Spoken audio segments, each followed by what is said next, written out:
H-King Shewe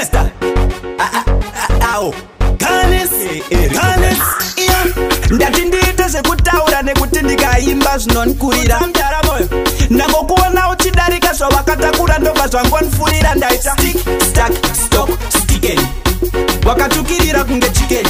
ko wauna kufurairwa pamoto kana pagasi wakafurairwa muoveni stick, stack, stock, stickeni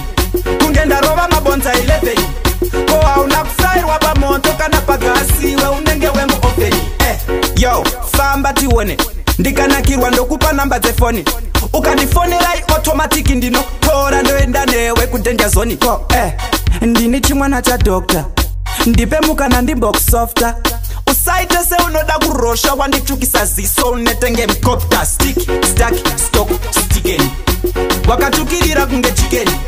ko wauna kufurairwa pamoto kana pagasi wakafurairwa muoveni stick, stack, stock, stickeni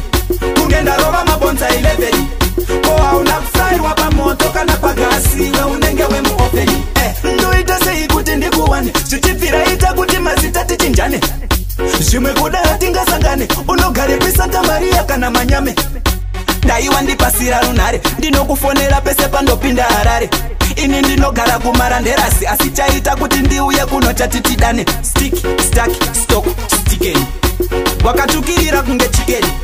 ko wauna kufurairwa pamoto kana pagasi wakafurairwa muoveni stick, stack, stock, stickeni kunge ndarova mabonza 11 ko hauna kufurairwa pamoto kana pagasi we unenge wemuoveni yo famba tione ndikanakirwa ndokupa namba dzefoni ukandifonerai automatic ndinotora ndoenda newe kudanger zone ndini chimwana chadokta ndipe mukana ndimbokusofta usaite seunoda kurosha wanditukisa ziso unetenge mcopter stick, stack, stock, stickeni wakatukirira kunge chikeni ko hauna kufurairwa pamoto kana pagasi wakafurairwa muoveni stick, stack, stock, stickeni kunge ndarova mabonza 11 ko hauna kufurairwa pamoto kana pagasi we unenge wemuoveni ndoita sei kuti ndikuwane zvichibvira ita kuti mazita tichinjane zvimwe kuda hatingasangane unogare pisanta mariya kana manyame daiwa ndipasira runhare ndinokufonera pese pandopinda harare ini ndinogara kumaranderasi asi chaita kuti ndiuye kuno chatitidane stick, stack, stock, stickeni wakatukirira kunge chikeni ko hauna kufurairwa pamoto kana pagasi wakafurairwa muoveni stick, stack, stock, stickeni